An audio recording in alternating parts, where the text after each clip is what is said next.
pessoal, tudo bem? Vamos para mais uma aula de geografia? Lembra o que a gente deu semana passada? Hidrografia. Falei sobre os rios, sobre a água no planeta, não foi? Falei tudo a respeito sobre água, não é verdade? Os rios, por onde eles correm e tudo mais, os braços de rio, como o Brasil tá. Mostrei até um mapinha que mostrava, né? Vários riozinhos, vários cursos de rio. Hoje vamos falar um pouco sobre vegetação. Essa nossa aula de vegetação, ela vai estar dividida em duas partes, tá certo? Agora, no mês de agosto, vocês vão ter algumas novidades. Então, vai demorar um pouquinho para chegar essa segunda parte de vegetação, mas eu quero que vocês entendam o quão importante é a vegetação no estudo da geografia, tá certo?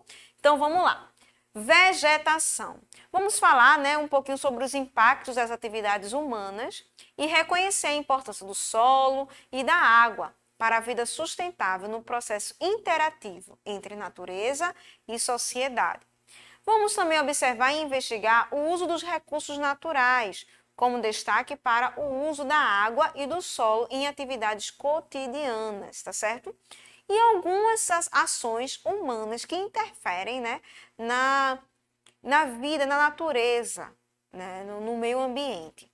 Então, vamos prestar atenção direitinho para entender, porque na próxima aula de geografia que eu vou abordar a vegetação, a gente vai ver os tipos de vegetação, tá certo? Então, vamos lá. Vegetação. O que quer dizer isso? O termo vegetação se refere ao conjunto dos vegetais próprios de um terreno, país ou região. Embora, além de tratar da flora terrestre, ou seja, da vegetação nativa, também deve ser incluído na vegetação de um lugar específico as espécies que foram importadas. A vegetação é importante para o homem, que evoluiu quando em contato direto com a dependência da vegetação, através de alimento, abrigo e remédios. Mas não é verdade, minha gente? As plantas, que é a vegetação, os vegetais, eles são muito importantes para a nossa alimentação, servem até como remédios, certo? A vegetação também forma os nossos abrigos. Por exemplo, alguns móveis e algumas casas que utilizam a madeira, e a madeira vem de onde, minha gente? De uma planta, Ou seja, de um vegetal. Então, veja como a vegetação é importante no nosso dia a dia. Agora vamos saber qual a função dela na natureza e quão importante e necessário é mantê-la também na natureza, tá? Vamos lá. A importância da vegetação para o solo e a água. Observe essa imagem aí. Diferente, Um buraco no meio de uma vegetação. Como assim, professora? Vamos estudar um pouquinho isso, beleza? Só preste atenção nessa imagem. Vejam só, vocês já ouviram falar sobre desmatamento? Desmatamento é quando a gente vai naquela região que só tem floresta, que só tem plantas e começa a devastar, a grosso modo, tirando tudo, sem deixando nada, aquele terreno liso, sem planta nenhuma. Isso a gente chama de desmatamento, que dependendo do local é até um crime. Mas e quais são as consequências de um desmatamento? Quando você desmata um local, ocorre exposição do solo, ou seja, o solo fica exposto, fica ali, para quem quiser ver, tá? Fica exposto à água da chuva e ao vento e ao sol. Ou seja, principalmente esses agentes externos que vai prejudicar aquele solo quando ele fica aberto, sem nenhum tipo de vegetação, tá? E aí o que é que isso ocorre? O solo fica exposto e se degrada continuamente, ou seja, os ingredientes vão embora, a chuva, o vento, o sol, acaba levando embora os ingredientes, os nutrientes daquela terra, daquele solo, onde fica inviável para plantio, certo? A água poluída escorre para o leito dos rios, ocasionando danos ambientais, ou seja, a água da chuva que corre pelo aquele terreno, que deve ter algum tipo de poluição, vai diretamente para os rios. Olha o tamanho do problema. Fora todos os poluentes que a gente tem, deixar o desmatamento, deixar o solo aberto dessa maneira, sem vegetação nenhuma, também pode ocorrer isso, com a chuva, leva todos esses poluentes para dentro dos rios, ocasionando outro problema lá naquele rio, tá bom? Então, ó, no Brasil, preste atenção, no Brasil, ao longo dos anos, vem perdendo áreas verdes devido ao desmatamento de áreas florestadas, desencadeando grandes consequências e perca das florestas para o solo, pois a vegetação funciona como uma camada protetora para o solo, resguardando da ação de agentes como a chuva, o sol e o vento. Quando você está com frio, você se protege como?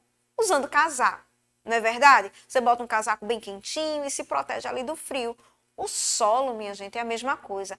A proteção, o casaco do solo, para ele se proteger de tudo, é a vegetação. Quando não tem, acaba ocasionando vários problemas, tá bom? Observe essa imagem aí. Tempinho para você observar.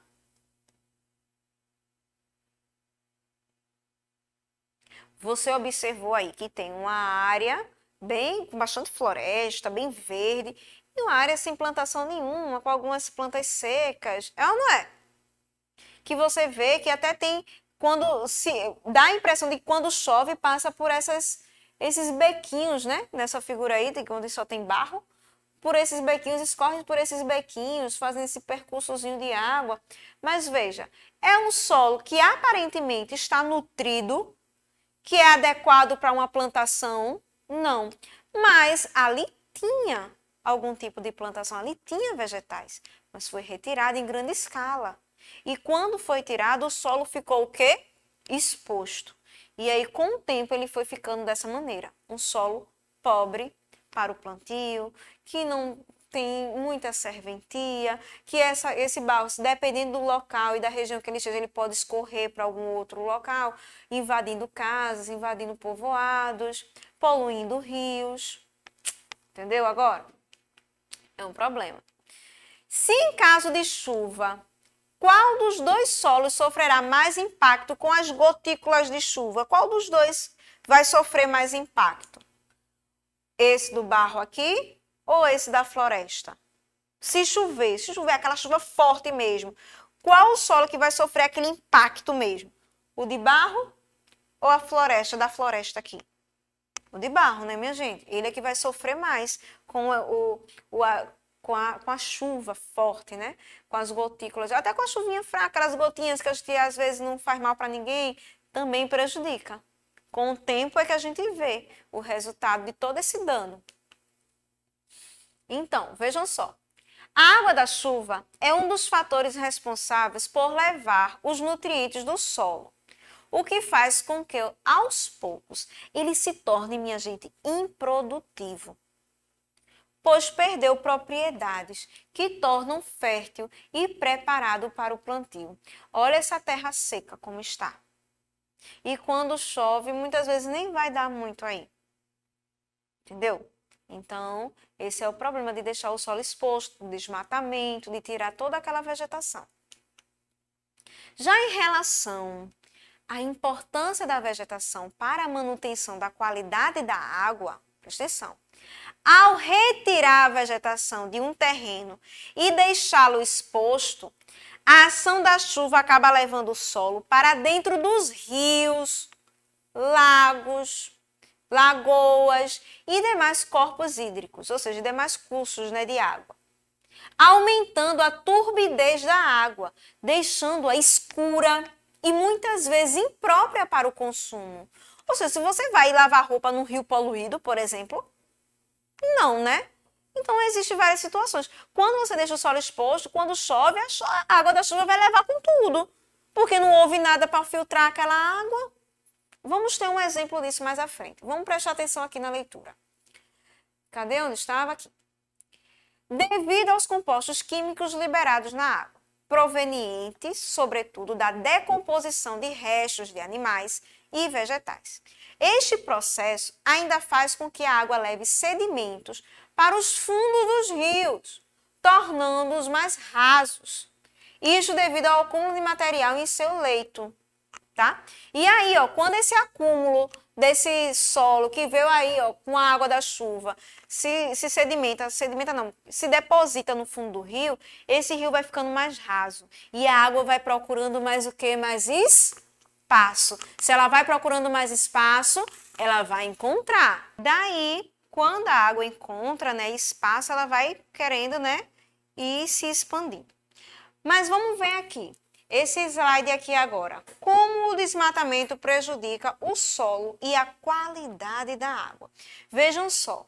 Essa imagem está bem nítida, está bem legal de se entender. Tem a região ali de mata e tem uma parte desmatada, certo? Sem árvores, sem plantas.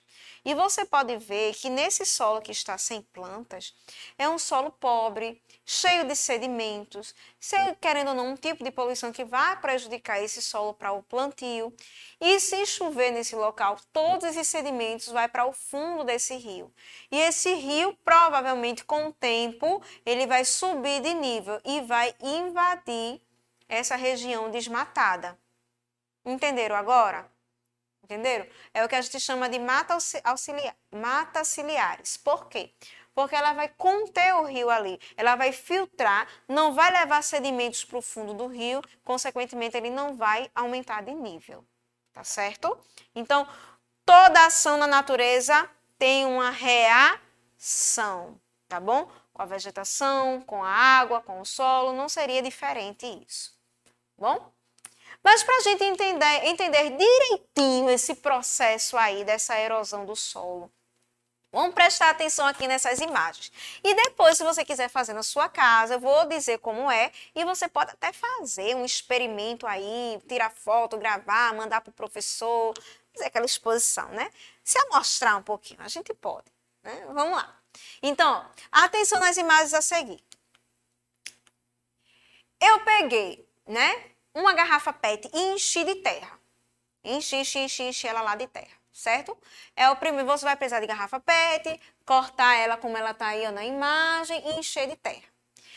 Pega outra garrafa PET, faz esse mesmo corte e coloca folhas secas, tá bom? Coloca lá algumas folhas secas. Pega outra garrafa PET e coloca lá umas plantinhas vivas, ó, umas plantinhas, certo? Como se fosse aquele jardim suspenso, né? Aquelas plantações suspensas. Então, você vai precisar desses três tipos de instrumentos com esses materiais dentro dessas garrafas, para a gente fazer o exemplo de quando tem um desmatamento, quando tem uma mata ali presente, quando tem a vegetação presente, o que acontece com o solo. Vamos lá ver o que é que acontece com esses materiais. Presta atenção. Com outra garrafinha PET ou um regadorzinho que você tem na sua casa, você vai pegar, faz vários furinhos numa garrafinha, daquelas garrafas de garrafinha mineral, de água mineral. Faz furinhos, vários furinhos na tampinha para dizer como se fosse a chuva, tá bom? Então, quando você pegar e colocar essa água dentro da primeira garrafa PET, onde só tem areia, onde só tem areia, aquele solo, né, onde não tem cobertura nenhuma, nem seca, nem plantação viva. Quando você coloca a água, né, e ela vai escorrer com tudo, ó. Tá vendo? Dentro desse pratinho, como é que tá? A água escorreu e ficou bem suja, bem barrenta, tá vendo aí? Com vários sedimentos do solo que tava lá dentro da garrafa PET. Ó, tá vendo o que aconteceu?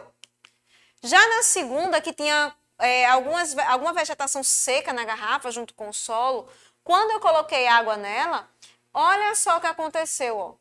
Escorreu alguns sedimentos? Escorreu alguns sedimentos sim, mas foi pouco em relação à primeira imagem. A primeira imagem, a água que escorreu veio bastante poluída. A segunda já veio mais que limpinha, um pouquinho a coisa. Foi isso? Pronto. E na terceira imagem, que tinha a vegetação viva, olha aí a água que escorreu, ó, limpa. Entendeu agora? Entendeu o porquê que é tão importante a vegetação para o solo? Ela filtra essa água, minha gente. A natureza ela é perfeita.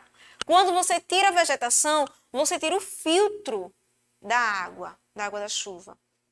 E aí, ó, quando essa água da chuva cai sobre a plantação, ela filtra aquela água, tira todas as impurezas, vai pelo solo e só leva só o que é importante para aquele rio, que é a água limpa. E os nutrientes que é para ficar no solo, para aquelas plantas crescerem, permanecem ali.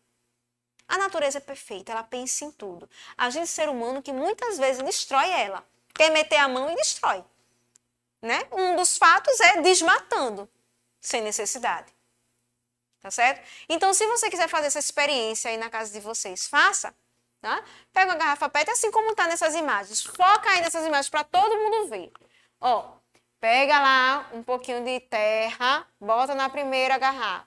Na segunda, bota terra e algumas vegetações secas. E na terceira, planta mesmo. Faz uma plantação dentro da garrafinha PET, de plantas vivas. Tá certo?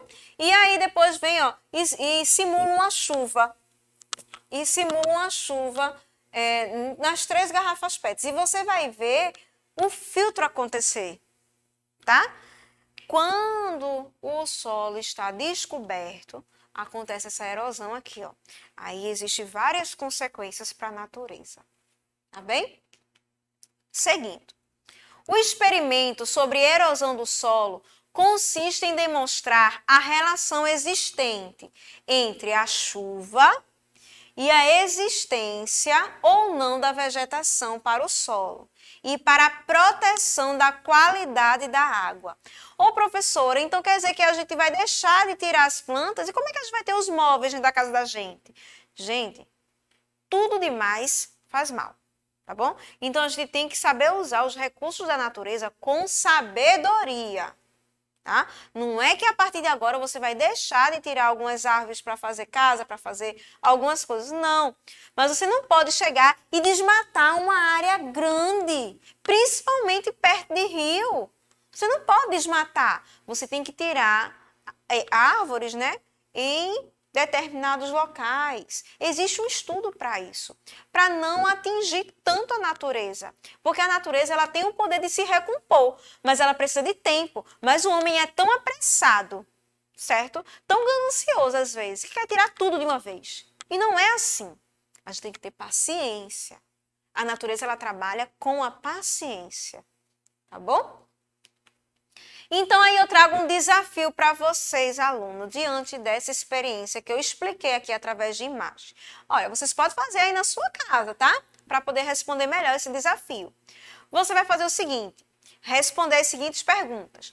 Quais as diferenças entre a garrafa que está com vegetação sobre o solo, aquela vegetação viva, e a garrafa sem vegetação? Qual a diferença delas duas? O que foi que aconteceu com a água? Em qual das 2 garrafas o solo foi mais facilmente desgastado? Ou seja, ele escorreu mais. Foi em qual das garrafas? Em qual das 2 garrafas, me relacionando agora, a que tinha vegetação e a que não tinha? Em qual das 2 garrafas a água saiu mais limpa? Qual das 2? Então, aconselho a vocês aí a fazer essa experiência e a responder esse desafio aí na casa de vocês. Vou dar um tempinho, bota aí na tela para você, ó, copiar as perguntas, tá bom? E fazer. Aconselho a toda a minha aula de História e de Geografia a ficar sempre com um caderninho na mão, tá certo? Para anotar todas as perguntas e desafios que eu passar, tá bom? Porque eu vou sempre passar desafio para vocês.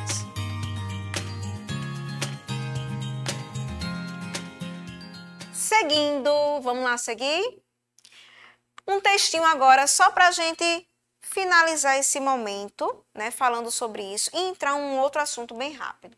A cobertura vegetal protege o solo contra a ação direta do sol, do vento e da chuva. Essa proteção faz com que o solo permaneça saudável e fértil. Além disso, a vegetação faz com que a água infiltre melhor na terra, em vez de escorrer sobre ela, carregando parte do solo com sais minerais e materiais em decomposição, como podemos observar no experimento realizado na aula aqui, né, nas imagens que eu expliquei. Em áreas urbanas, a retirada da vegetação de morros e encostas pode gerar problemas como deslizamentos e quedas de barreiras. Agora imaginem vocês pessoas que moram em morro, nesses locais mais altos, onde desmatam sem dó e sem piedade, aí vem a chuva, aí tem aquele deslizamento. Olha a agonia de vida, tá vendo? Por conta de uma ação impensada do homem. Uma vez que o solo íngreme, desprotegido, é levado pelas enxurradas, com o que estiver abaixo em seu caminho. Então, tudo que tiver no caminho, ele vai carregar. Não tem nenhuma proteção, não tem vegetação para proteger, certo? Então, continuando. A cobertura vegetal protege o solo de ações dos elementos naturais. Dessa forma, ele permanece fértil e saudável. Olha só que imagem linda. Essas árvores maiores, né, protegendo as árvores menores que estão crescendo. Então, elas filtram a água da chuva, levando para essas pequenininhas, que um dia vão chegar no tamanho delas. Olha que coisa linda. A natureza é linda. Aí eu venho um alerta aqui para vocês, ó. A lei dos crimes ambientais foi criada, certo? Porque toda vez quando você infringe ou faz alguma coisa que prejudique o meio ambiente, você comete um crime ambiental. Então, ela foi criada em respeito ao artigo 225 da Constituição Federal de 1988. Lembra que eu falei sobre direitos e deveres? Lembra daquela aula que a gente falou sobre direitos? Pronto, o meio ambiente também tem algo que as protege, tá bom? Olha aí as nossas aulas anteriores tendo importância, tá certo? Por isso que eu digo, sempre preste atenção em cada aula, porque uma aula puxa a outra. Ó, que trata do direito de todos ao meio ambiente equilibrado, sendo um bem de uso comum do povo e essencial à qualidade de vida. Ou seja, a gente protege o meio ambiente, a gente tem qualidade de vida. Onde há responsabilidade ao poder público e à coletividade o dever de defender e preservar o meio ambiente para as atuais e futuras gerações. Olha, agora eu tenho alguns tipos de crimes ambientais. A lei de número 9.605 classifica os crimes ambientais em 5 tipos. Ó. Crimes contra a fauna, contra os animais, contra a flora, a vegetação, poluição e outros crimes ambientais, poluição em relação a tudo, poluição sonora, poluição de rios, poluição do ar, crimes contra o ordenamento urbano e o patrimônio cultural, ou seja, só tem aquele ambiente na nossa cidade, que tem aquele patrimônio histórico, que você picha, risca, destrói, também é um crime, e crimes contra a administração ambiental, certo? Também existe o desrespeito a esses funcionários, né, que lutam para que a lei seja feita, né, em relação ao meio ambiente, tá bom? Então, essa foi a nossa aula. Nós vimos várias questões aqui sobre vegetação e principalmente a importância dela para o nosso dia a dia, para a gente viver bem e ter qualidade. Não é isso? Precisamos da vegetação para que o solo seja preservado, para aí sim a gente crescer com qualidade de vida, crescer na paz, sem destruição do meio ambiente. Tá certo? Vimos um experimento e teve um desafio. Então, fica aí para vocês fazerem esse desafio, tá? Fazendo a experiência aí na casa de vocês. Convido vocês a fazer, é muito legal. E você vai ver como dá certo, tá bem? Então, pessoal, vou ficando por aqui hoje. Espero que tenham gostado da aula, aprendido, prestado atenção. E mais uma vez, não vai aglomerar, fica em casa, cuide de quem você ama, dos seus parentes. Não leva o vírus para lá e para cá. Então, fica em casa, se preserva, tá bem? Preste atenção em todas as aulas, anota tudo direitinho. Quando começar a aula, já vem preparado com caderno, com lápis, para anotar tudinho. E aí você crescer no seu aprendizado. Não só aqui, nas aulas do projeto Vitória Ensina em Casa, mas nas aulas do teu professor, nos grupos, nas aulas online que ele passa para você. Então, não deixa de participar, tá bom? Beijos e até a próxima, pessoal. Tchau, tchau.